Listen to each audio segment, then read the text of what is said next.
Let's continue with the lecture series SCCFA2. In previous video, we talked about the statement of profit or loss. In this video, we're going to discuss about the elements of financial statements, and the first element that we are going to discuss is asset. Conceptual framework. Conceptual framework जो है एक ऐसी body है, एक ऐसा इदारा है जो कि हमारे पास जो एक प्रिंसिपल्स प्रोवाइड करता है, जो हमें जो है अकाउंटिंग प्रोफेशन को जो है प्रिंसिपल गाइडलाइन प्रोवाइड करता है। और उसके बाद हमारे पास हम अकाउंटिंग स्टैंडर्ड्स भी आगे पढ़ने वाले हैं। तो अकाउंटिंग स्टैंडर्ड्स जो बना रहे होते हैं, जैसे कि IFRS फाउंडेशन एक अलग इदारा है जो कि अकाउंटिंग स्टैंडर्ड्स बना रहा होता है। तो जब वो अकाउंटिंग स्टैंडर्ड्स बना रहा होता है तो उसको भी कुछ गाइडलाइंस एंड प्रिंसिपल्स की ज़रूरत होती है, तो वो हमें कॉन्सेप्चुअल फ्रेमवर्क प्रोवाइड करता है। जैसे कि हमें पता है कि जो हमारी फाइनेंशियल स्टेटमेंट्स प्रिपेयर कर रहे होते हैं जब हम, तो हम उसमें अकाउंटिंग स्टैंडर्ड्स अप्लाई कर रहे होते हैं।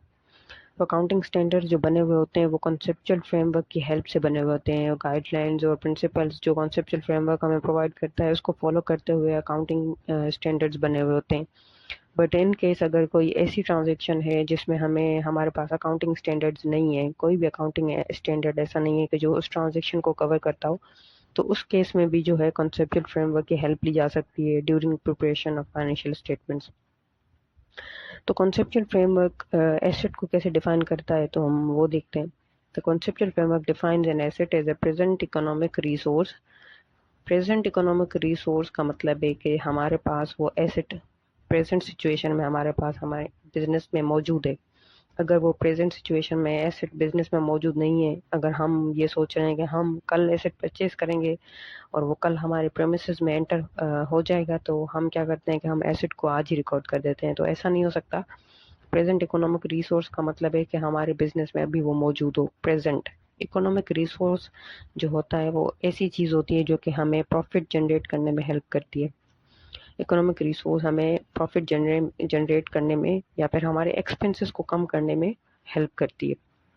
अब ऐसी कौन सी रिसोर्सेज होती हैं जो कि हमारे पास प्रॉफिट जनरेट करने में हेल्प करती हैं? एसेट्स।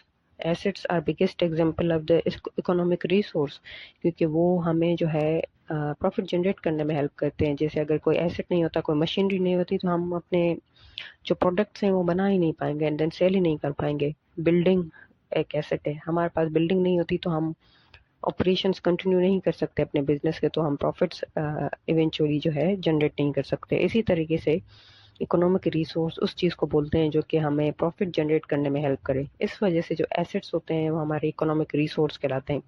तो प्रेजेंट इस वक्त जो है बिजनेस में वो एसेट मौजूद हो, इकोनॉमिक रिसोर्स वो हमें जो है प्रॉफिट जनरेट करने में हेल्प करे, ऐसी चीज़ जो हमें प्रॉफिट हेल्प करने में जनरेट करे, प्रॉफिट जनरेट करने में हेल्प करे। Controlled by the entity. Control का मतलब है कि बिजनेस उस चीज़ को कंट्रोल भी करे। कंट्रोल करने का मतलब ये है कि वो जो एसेट है वो सिर्फ हमारा एसेट है, उसको कोई और यूज़ नहीं कर सकता। उससे जो प्रॉफिट जनरेट करना है वो सिर्फ हम ही करेंगे, वो कोई और नहीं कर सकता। कोई और बंदा हमें आके ये नहीं बोल सकता कि मैं इस जो है एसेट को यूज़ कर सकता हूँ। तो ऐसे नहीं हो सकता। कंट्रोल करने का मतलब ये है कि जो उससे जो बेनिफिट्स जनरेट होने वाले हैं, जो प्रॉफिट्स जनरेट करने होने वाले हैं, वो सिर्फ और सिर्फ आप ही कर सकते हो। आप किसी और को ये राइट नहीं है कि वो आ करके जो है आपके बिजनेस में वो एसेट यूज़ करना, इस्तेमाल करना शुरू कर दे। कंट्रोल का मतलब ये होता है। इसका मतलब है आप उस एसेट को जो है हैंडल आप कर रहे हो, उस एसेट को आप यूज़ आप कर रहे हो, उस एसेट को आपने स्टोर किया हुआ है। जो भी उस एसेट से रिलेटेड जितने भी काम है वो आप कर रहे हो, इसको हम बोलते हैं कंट्रोल करना। Controlled by the entity as a result of past event. अब पास्ट इवेंट का मतलब क्या है कि सपोज अगर हम एग्जांपल लें, हमने एक बिल्डिंग जो है परचेज करनी है, ठीक है? तो हम क्या करते हैं, हम ये सोचते हैं कि हम कल परचेज करेंगे बिल्डिंग, तो हम अभी से जो है एसेट रिकॉर्ड कर देना है। तो ऐसा नहीं हो सकता, क्योंकि पास्ट एक्टिविटी नहीं हुई। क्योंकि आप तो फ्यूचर के बारे में सोच रहे हो, आप एक फ्यूचर की जो है फोरकास्ट कर रहे हो कि आप फ्यूचर में एसेट परचेज करोगे एंड देन उसको रिकॉर्ड करोगे। तो आप जो है उस हवाले से जो है एसेट जो है अभी से रिकॉर्ड करना शुरू हो गए हो। तो ये चीज़ नहीं हो सकती। पास्ट इवेंट का मतलब है आप परचेज जब हो जाती हैं, जब एक परचेज ट्रांजेक्शन हो जाती है, जब आप पैसे जो है दे देते हो सप्लायर को एंड देन परचेजेस हो जाती हैं, बिल्डिंग आपकी हो जाती है, आपके नाम पे रजिस्टर हो जाती है, तो उसके बाद ही आप उस बिल्डिंग को अपना एसेट रिकॉर्ड कर सकते हो। पास्ट इवेंट मतलब पास्ट परचेज की जो ट्रांजेक्शन है वो पास्ट में हो चुकी है, इसको हम बोलते हैं past event. As a result of past event हुआ है जिसकी वजह से आप एसेट रिकॉर्ड कर रहे हो। An economic resource is a right that has the potential to produce economic benefits. जैसे कि मैंने पहले बताया कि इकोनॉमिक रिसोर्स ऐसी चीज होती है जो कि हमें जनरेट करके देती है प्रॉफिट्स को हम इकोनॉमिक बेनिफिट्स भी बोल सकते हैं, क्योंकि इकोनॉमिक बेनिफिट क्या होता है, हमारे पास पैसे का आना या किसी जो है और एसेट का आना। ऐसा भी हो सकता है कि कोई एक एसेट है एंड देन वो हमें एक और एसेट जनरेट करके दे रहा है, हमें पैसे नहीं जनरेट करके दे रहा। पैसे तो पैसे भी जो है एक एसेट ही है, बट हमारे पास एक ऐसा एसेट है जो कि हमें एक और एसेट दे रहा है, और वो एसेट इवेंचुअली, जो दूसरा एसेट है वो इवेंचुअली हमें पैसे जनरेट करके देगा। तो इस वजह से जो एसेट्स होते हैं वो हमारे पास हमें इकोनॉमिक बेनिफिट्स दे रहे होते हैं, हमें पैसे दे रहे होते हैं या हमें प्रॉफिट्स दे रहे होते हैं। तो वो इन केस ऑफ कैश भी हो सकता है, या फिर इन इन द फॉर्म ऑफ कोई हमें एसेट भी हो सकता है, या फिर in the form of expenses भी हम, अगर कोई एसेट ऐसा है जो हमारे एक्सपेंसेस को कम कर रहा है तो वो भी हमें एक बेनिफिट ही दे रहा है, उसको भी हम एसेट ही बोलेंगे। इकोनॉमिक रिसोर्स जो है एक राइट होता है बिजनेस के पास। जैसे मेरे मेरे पास एक राइट है, मेरे पास अगर बिल्डिंग है तो मेरे पास एक राइट है कि मैं उस बिल्डिंग को यूज करके मैं इकोनॉमिक बेनिफिट्स यानी कि प्रॉफिट्स जनरेट कर सकती हूँ। तो इसको हम बोलते हैं right that has a potential to produce economic benefits. एक ऐसा राइट जिसमें एक पोटेंशियल हो, एक एबिलिटी हो कि वो जो है प्रॉफिट्स हमें जनरेट करके दे, तो ऐसी चीज को हम बोलते हैं एसेट।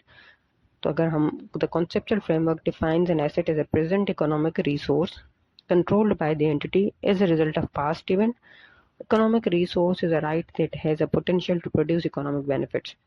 इस डेफिनेशन को याद करना बहुत ज़रूरी है, सिर्फ याद नहीं करनी बल्कि कॉन्सेप्चुअली उसको समझना है कि क्या चीज़ है, एंड देन याद करने की ज़रूरत नहीं होती उस चीज़ को।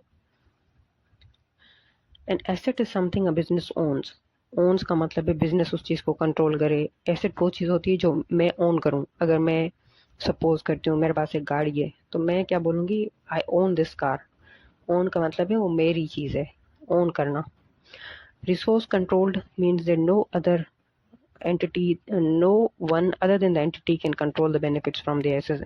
इसका मतलब ये है कि अगर मेरे पास कार है तो मैं ये कह सकती हूँ कि उससे जो बेनिफिट यानी कि कहीं मुझे जाना है तो उससे जो बेनिफिट है वो सिर्फ मैं ही उठा सकती हूँ, कोई और मेरी गाड़ी को यूज़ करके उससे जो है बेनिफिट जनरेट नहीं कर सकता।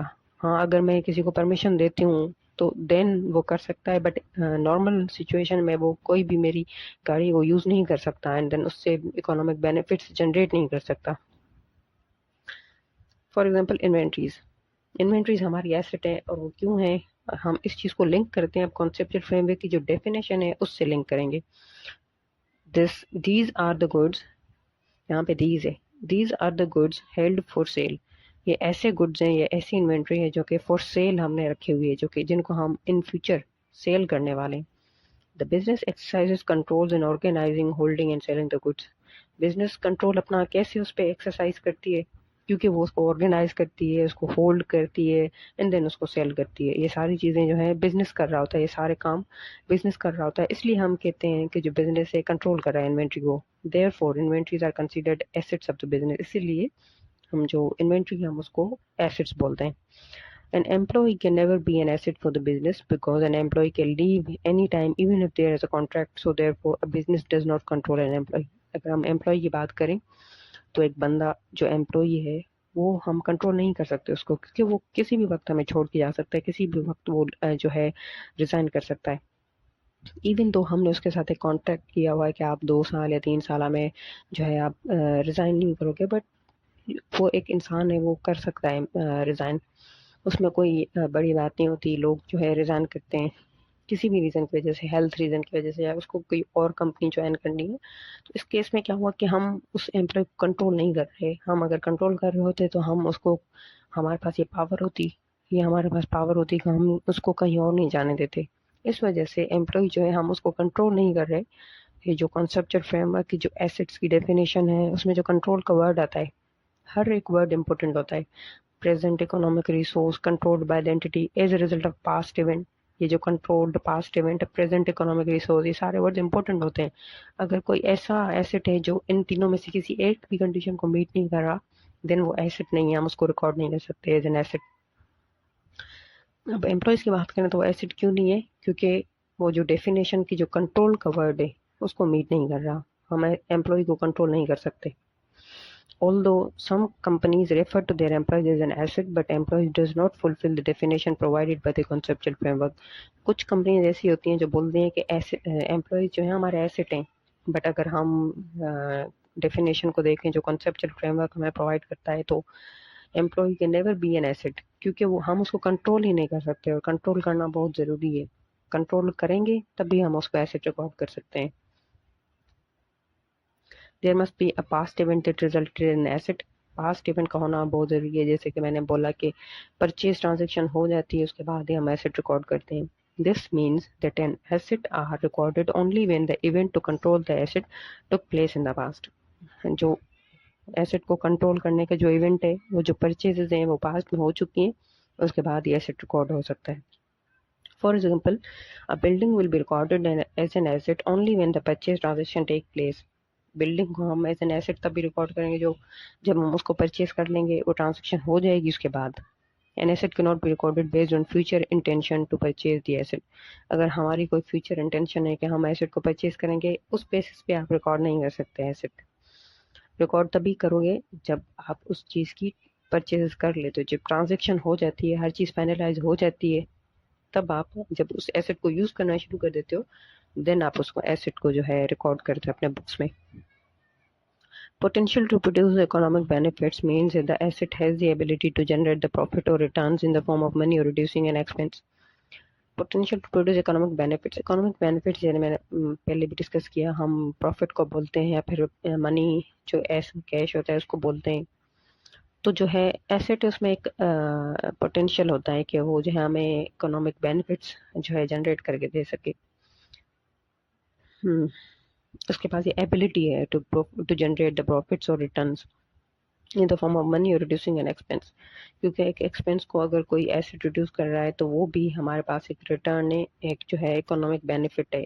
एक्सपेंस को कम करना भी सेम ही है एज इनकम जनरेट करना, क्योंकि आप पहले एक एक्सपेंस पे करते, उससे रिलेटेड जो है आप एक्सपेंस इनकर करते, बट क्योंकि अब वो बच गए पैसे, तो वो पैसे बचाना भी जो है, एक्सपेंस को कम करना भी जो है एक इनकम है, एक प्रॉफिट है।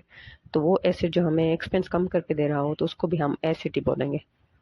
For example, N inventory is an asset because by selling inventory a business will generate profit in the form of money. Inventory को हम एसेट क्यों कहते हैं? इस वजह से क्योंकि जब हम उस इन्वेंट्री को सेल करेंगे, तो सेल करने से क्या होगा कि इवेंचुअली, अगर हम चाहे हम क्रेडिट पे सेल करते हैं या चाहे हम कैश पे सेल करते हैं, इवेंचुअली इन दी एंड हमारे पास पैसे आने। हम जब उस इन्वेंट्री को सेल करेंगे तो कस्टमर्स हमें जो है पेमेंट्स करेंगे, और वो जो कैश आएगा उसको हम इकोनॉमिक बेनिफिट बोलते हैं। तो इन्वेंट्री जो है उसने हमें एक इकोनॉमिक बेनिफिट, एक प्रॉफिट या एक कैश जनरेट करके दे दिया, इसलिए जो इन्वेंट्री है वो एसेट कहलाती है। ट्रेड रिसीवेबल्स की बात करें, जब हम कस्टमर्स को क्रेडिट पे सेल्स कर रहे होते हैं, उसमें क्या होता है कि जब हम कस्टमर को सेल करते हैं तो कस्टमर हमें उसी वक्त इमीडिएटली पेमेंट नहीं करता, बट वो बाद में इन फ्यूचर जो है पेमेंट करता है। तो इवेंचुअली क्या होता है कि वो हमें जब पेमेंट करता है वो तो हमें कैश देता है। तो वो जो जब जब तक उसने पेमेंट नहीं की होती तब तक हम उसको ट्रेड रिसीवेबल्स बोलते हैं, एसेट बोलते हैं। क्योंकि क्योंकि क्या होगा कि उस एसेट से, उस ट्रेड रिसीवेबल्स से हमें जो है कैश आना है इन फ्यूचर। हमें पता है कि कैश आना है इन एनी सिचुएशन, जो है कस्टमर हमें पेमेंट करेगा। हो सकता है कि उसको कैश फ्लो प्रॉब्लम्स हो और वो कम पेमेंट करे, बट कैश हमेशा आना है जो है कस्टमर से। इस वजह से हम ट्रेड रिसीवेबल्स को एसेट बोलते हैं, क्योंकि इन फ्यूचर उस एसेट में से हमें कैश आने वाला है या एक इकोनॉमिक बेनिफिट आने वाला है। Trade receivables are also assets because eventually the customers will pay the amounts owed and this will result in profit for the business. जब customers हमें पेमेंट कर देंगे उससे क्या होगा, कैश जनरेट होगा, कैश फ्लो जनरेट होगा। तो इसकी वजह से देट विल रिजल्ट इन, यहाँ पे प्रॉफिट नहीं है, यहाँ पे कैश है। प्रॉफिट तब जनरेट हो गया था जब हमने सेल्स कर दी थी और हमने ट्रेड रिसीवेबल्स रिकॉर्ड कर दिया था। उस वक्त जो है सेल्स जनरेट हुई, तो सेल्स जनरेट होने की वजह से प्रॉफिट हुआ था। बट व्हेन हम ट्रेड रिसीवेबल्स में से हम कैश रिसीव करते हैं तो वो कैश पे अफेक्ट होता है, उसका प्रॉफिट पे अफेक्ट नहीं होता। प्रॉफिट एंड कैश अलग चीज़ें हैं दोनों। जब हम कस्टमर को सेल करते हैं उस वक्त सेल्स रिकॉर्ड करते हैं, इनकम रिकॉर्ड करते हैं, तो वो जाके हमारे पास स्टेटमेंट ऑफ प्रॉफिट और लॉस में जाती है। जब हम उस ट्रेड रिसीवेबल्स में से जो है पैसे रिसीव करते हैं, तो उस वक्त क्या होता है कि उस वक्त हमारे पास हम कोई मजीद सेल्स नहीं कर रहे हैं। इसका मतलब कि प्रॉफिट और लॉस तो हिट नहीं हो रही, बट इन दिस केस हमारे पास कैश जो है वो हिट हो रहा है। कैश फ्लो स्टेटमेंट, जो स्टेटमेंट ऑफ कैश फ्लोज होती है, जिसमें हमारे पास कैश इनफ्लोज शो हो रहे होते हैं एंड देन कैश आउटफ्लोज। जब हम कैश इनफ्लोज में से कैश आउटफ्लोज माइनस करते हैं तो नेट कैश फ्लो आता है, उसको हम स्टेटमेंट ऑफ कैश फ्लोज बोलते हैं। स्टेटमेंट ऑफ कैश फ्लोज जो होती है वो ओनली रिलेट करती है कैश से, कि कैश की जितनी भी ट्रांजेक्शन हो रही होती हैं, कैश रिसीव होना या फिर कैश पे करना किसी को, इसको हम कैश की ट्रांजेक्शन बोलते हैं। जब ट्रेड रिसीवेबल्स हमें जो है पेमेंट करते हैं, तो इसमें कोई और प्रॉफिट जनरेट नहीं हो रहा, बट इन दिस केस हमारे पास सिर्फ और सिर्फ हमारे पास कैश आ रहा है। कैश आ रहा है और ट्रेड रिसीवेबल्स कम हो रहा है। तो ये ट्रांजेक्शन कैश कैश ट्रांजेक्शन है, प्रॉफिट ट्रांजेक्शन नहीं है। तो इसकी वजह से क्या हुआ कि हमारे पास बिजनेस के पास एक कैश आया, और कैश आने की वजह से कैश को हम इकोनॉमिक बेनिफिट बोलते हैं। प्रॉफिट हो या कैश हो, दोनों चीज़ें हमारे पास इकोनॉमिक बेनिफिट्स होती हैं। तो इस वजह से ट्रेड रिसीवेबल्स को हम एसेट कहते हैं, क्योंकि इवेंचुअली वो हमें कैश देने वाले हैं। इस वजह से अगर हम एसेट्स की बात करें तो assets can be divided into current assets and non current assets. अब हम करंट एसेट्स की बात करते हैं कि आई ए एस वन जो है कैन एक अकाउंटिंग स्टैंडर्ड है, जो हम आगे पढ़ने वाले हैं। कुछ अकाउंटिंग स्टैंडर्ड जो FA2 के लेवल पे रेलेवेंट है वो। अब IAS 1 जो है वो एसेट को कैसे डिफाइन करता है, करंट एसेट को कैसे डिफाइन करते हैं। हम सिर्फ अभी ये जो पॉइंट्स लिखे हुए हैं, ये सिर्फ और सिर्फ करंट एसेट्स से रिलेटेड लिखे हुए हैं। करंट एसेट अगर हमें समझ आ गया तो नॉन करंट एसेट समझना is not an difficult task. तो हम पहले करंट एसेट को समझते हैं कि expected to be realized in the entity's normal operating cycle। अब ऑपरेटिंग साइकिल क्या होती है? जब बिजनेस जो है परचेजेस करता है सप्लायर से, सबसे पहले क्या होता है कि जब बिजनेस एक स्टार्ट होता है तो बिजनेस क्या करते हैं, उसको इन्वेंट्री की ज़रूरत है सेल करने के लिए ना। तो वो क्या करेगा, हम एग्जांपल लेते हैं, वो होलसेलर के पास जाता है और वहाँ से जो है लैपटॉप्स परचेज करता है। चलो उसने लैपटॉप्स परचेज कर लिए। अब क्या होगा कि उन लैपटॉप्स को कुछ टाइम के लिए अपने पास रखेगा जब तक कि वो सेल नहीं होते। एंड देन इवेंचुअली क्या होगा कि वो कस्टमर्स को सेल करेगा। जब कस्टमर्स को वो सेल कर देगा, अगर वो क्रेडिट पे सेल्स कर रहा है तो रिसीवेबल्स रिकॉर्ड कर देगा। कुछ टाइम के बाद वो रिसीवेबल्स जो हैं हमें पेमेंट कर देंगे, तो हमारे पास कैश आ जाएगा। फिर वो उस कैश से क्या करेगा, वो जो सप्लायर से उसने क्रेडिट पे परचेजेस की थी उन सप्लायर को जाके पेमेंट करेगा, एंड मजीद और भी जो है लैपटॉप्स जो है सप्लायर से जो है परचेज करेगा। इस साइकिल को हम बोलते हैं ऑपरेटिंग साइकिल। अगर हम इसमें देखें तो बिजनेस ने अपना पैसा जो है कहीं पे भी इन्वेस्ट नहीं किया। वो सप्लायर के पास गया, उसने जो है सप्लायर से क्रेडिट पे परचेजेस की, इन्वेंट्री लेकर आया, इन्वेंट्री अपने पास रखी, इन्वेंट्री को जो है कस्टमर के पास सेल की। देन कस्टमर से जो पैसे रिसीव हुए वो जाकर के उसने सप्लायर को दे दिए। तो इससे क्या होगा कि बिजनेस के कोई पैसे इन्वॉल्व नहीं थे, बिजनेस का अपना जो है कोई भी पैसा इन्वॉल्व नहीं था। ये सारी ट्रांजेक्शन्स जो हो रही थी ये क्रेडिट थी। इसका मतलब है जब वो सप्लायर के पास गया था और सप्लायर से इन्वेंट्री परचेज की थी जो है क्रेडिट पे, तो उसने पे बिल्स रिकॉर्ड किया होगा। पे बिल्स हम बोलते हैं जब हम परचेज करते हैं सप्लायर से, तो सप्लायर को हम इमीडिएटली पेमेंट नहीं करते, हम उसको कुछ टाइम के बाद पेमेंट करते हैं। जब हमें कस्टमर से पैसे रिसीव हो जाते हैं इवेंचुअली, तो तब हम जो है सप्लायर्स को पेमेंट कर रहे होते हैं। तो ये जो अरसा होता है बीच का, इसको हम लोन कंसीडर कर रहे होते हैं कि हमें जो है सप्लायर को पैसे देने हैं। तो इसका मतलब है कि हमारे ऊपर एक ऑब्लिगेशन है जो हमें जो है सप्लायर को पेमेंट करनी है। तो इसको बोलते हैं हम पे बिल्स। जिस तरीके से हम जब कस्टमर्स को सेल करते हैं तो हम बोलते हैं कि वो रिसीवेबल्स हैं, हम कस्टमर्स को क्रेडिट पे सेल्स करते हैं, कस्टमर्स हमें उस वक्त हमें पेमेंट नहीं करते, वो बाद में पेमेंट करते हैं, तो इस चीज़ को हम बोलते हैं ट्रेड रिसीवेबल्स। इसी तरीके से जब हम सप्लायर के पास जाते हैं और सप्लायर से हम क्रेडिट पे परचेजेस करते हैं तो उसको हम बोलते हैं पे बिल्स, क्योंकि हमने उसी वक्त पेमेंट नहीं की, हम बाद में पेमेंट करेंगे। तो ये जो पे बिल्स हैं अगर हम देखें तो ये जो पे बिल्स होती हैं ये हमें 2-3 महीने के अंदर अंदर जो है सप्लायर को पेमेंट करनी होती है, क्योंकि ये कोई लंबा अरसा नहीं होता। ये जो ट्रेडिंग साइकिल होती है ये काफ़ी शॉर्ट होती है, मतलब कि 2 या 3 महीने की एक साइकिल होती है, जिसमें हम परचेज करते हैं, इन्वेंट्री अपने पास रखते हैं, सप्लाई कस्टमर्स को बेचते हैं, उनसे पैसे रिसीव करते हैं, एंड देन वापस से परचेजेस करते हैं। ये जो साइकिल होती है 3 या 2 महीने की साइकिल होती है। इस वजह से क्या होता है कि जो पे बिल्स अराइज हुआ था जब हमने परचेज की थी सप्लायर से क्रेडिट पे, तो ये भी 2 या 3 महीने का अरसा होगा। हमें सप्लायर कोई ये नहीं बोलेगा कि आप जो है हमें 2-3 साल के बाद आप जो है हमें पेमेंट करना।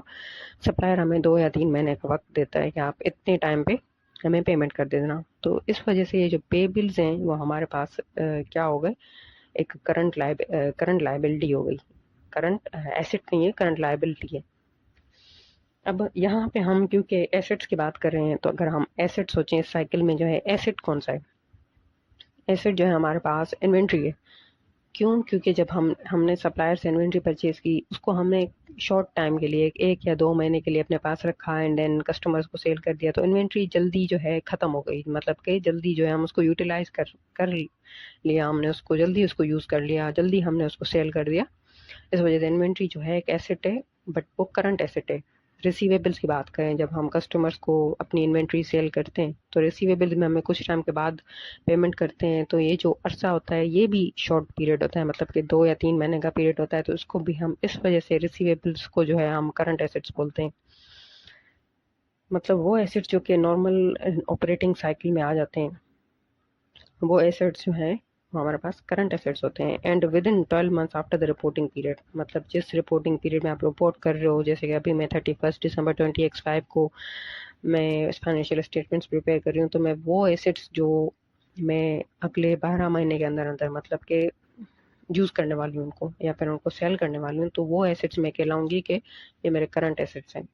अगर ऐसे एसेट्स हैं जो कि मैं 12 महीने के बाद भी उनको इस्तेमाल करती रहूँगी, तो वो एसेट्स हमारे पास नॉन करंट एसेट्स होते हैं। हेल्ड फॉर ट्रेडिंग का मतलब है ऐसे एसेट्स जो मैंने सिर्फ बेचने की नीयत से लिए हैं, जैसे कि इन्वेंट्री। इन्वेंट्री मैंने अपने लिए, अपने यूज़ के लिए नहीं ली, बल्कि जो है बिजनेस जो है सेल करता है कस्टमर्स को, तो वो इसलिए लेता है ताकि वो उसको सेल कर सकते, ट्रेड कर सके उससे। हेल्ड फॉर ट्रेडिंग मतलब आप उसको इस वजह से हेल्ड कर रहे हो, तो आप उस ताकि जो है आप उससे ट्रेडिंग कर सको, तो इस वजह से हेल्ड फॉर ट्रेडिंग हम बोलते हैं। वो एसेट्स जो हेल्ड फॉर ट्रेडिंग होते हैं, जैसे कि इन्वेंट्री हो गई, उसको हम बोलते हैं करंट एसेट्स। अब cash and cash equivalent, cash जो होता है वो भी करंट एसेट होता है, क्योंकि कैश मोस्टली जो है यूज़ हो जाता है विद इन 12 मंथ्स। इतना ज़्यादा कोई ऐसा नहीं होता कि जब हम कैश को जो है अपने पास रखें या कुछ। और कैश इक्विवेलेंट क्या होता है कि ऐसी चीज़ जो हमें, अगर हमने कहीं इन्वेस्टमेंट की है, हमने किसी और कंपनी की शेयर्स खरीदे, तो ये जो इन्वेस्टमेंट है ये हमारे पास एसेट है, क्योंकि ये जो है हमें डिविडेंड्स जब हम उनसे रिसीव करेंगे तो इनकम जनरेट करके दे रहा है, economic resource, economic benefit generate करके दे रहा है। तो ये भी इन्वेस्टमेंट भी जो है, ये जो शेयर्स हमने दूसरी कंपनी के परचेज किए, अपने शेयर्स नहीं, हमारे अपने शेयर्स तो हमारा कैपिटल कहलाते हैं, लेकिन हम जब किसी और कंपनी के शेयर्स करते हैं तो वो शेयर्स हमारे एसेट बन जाते हैं, क्योंकि हमने कहीं और इन्वेस्टमेंट की है, वो हमारे एसेट है, वो हमें एक इकोनॉमिक बेनिफिट यानी कि डिविडेंड्स जो है जनरेट करके देंगे, तो इस वजह से उनको हम एसेट्स बोलते हैं। तो जो ऐसे एसेट्स, ऐसे शेयर्स शेयर्स को सेल करना इतना आसान नहीं होता, लेकिन कुछ कंपनीज के शेयर जो लिस्टेड शेयर्स होते हैं, जैसे कि लिस्टेड कंपनीज होती हैं जो जनरल पब्लिक जो शेयर्स जो है ले रही होती है, उस केस में क्या होता है कि उनको सेल करना इजी होता है। मतलब कि आप विद इन 90 डेज, शायद जो है 90 डेज का पीरियड होता है, जो अगर आप कोई ऐसी चीज़ है आपके पास जो आप उसको सेल करके जो है पैसे जो है जनरेट कर सकते हो विद इन 90 डेज या विद इन 60 डेज या विद इन 30 डेज, ऐसी चीज़ को हम कैश इक्विवेलेंट बोलते हैं। इक्विवेलेंट का मतलब है ऐसी चीज़ जो कैश जैसी ही है, मतलब क्योंकि हम जब उन शेयर्स को सेल करेंगे तो हम उनसे जल्दी जो है पैसे, जो हम जब भी हमें ज़रूरत होगी कैश की, तो हम उनको इजीली सेल करके इजीली जो है हम उसको कैश जनरेट कर सकते हैं। ऐसी जो भी चीज़ होती है वो उसको हम करंट एसेट बोलते हैं। अगर हम ऐसे शेयर्स हैं जो हम बेच नहीं सकते इतनी आसानी से, उसको बहुत टाइम लगने वाला है, मतलब कि 2-3 महीने लगेंगे उसको सेल करने में एंड देन कैश जनरेट करने में, तो वो सारी जो है नॉन करंट एसेट्स में आ जाती हैं। तो मैं पता चल गया कि कौन कौन से करंट एसेट्स होते हैं, वो जो नॉर्मल ट्रेडिंग ऑपरेटिंग साइकिल में आ जाते हैं, और वो जो हम 12 महीने के अंदर अंदर यूज़ करने वाले हैं, वो एसेट्स जो हम हेल्ड फॉर ट्रेडिंग मतलब के बेचने की नीयत से लेते हैं। और वो जो कैश होता है या फिर कैश इक्विवेलेंट, ऐसे एसेट्स जो है जो जल्दी कैश में कन्वर्ट हो सकते हैं, उसको हम कैश इक्विवेलेंट बोलते हैं। ये सारे एसेट्स करंट एसेट्स होते हैं। इसके अलावा जितने भी all other are non current assets, बाकी इनके अलावा जितने भी एसेट्स होंगे वो सारे के सारे नॉन करंट एसेट्स होंगे। अगर हम डिफरेंसेस की बात करें, current asset expected to be utilized or sold in short period, usually less than 12 months. जैसे कि मैंने पहले बोला कि जो करंट एसेट होते हैं वो जल्दी यूज हो जाते हैं, वो जल्दी सेल हो जाते हैं। यूजुअली जो होता क्या है कि वो 12 मंथ्स के अंदर अंदर, लेस देन 12 मंथ्स का पीरियड उनको लगता है जो है सेल होने में या फिर यूज होने में, तो वो करंट एसेट्स कन्वर्ट्स इजीली, यहाँ पे can easily be converted into cash.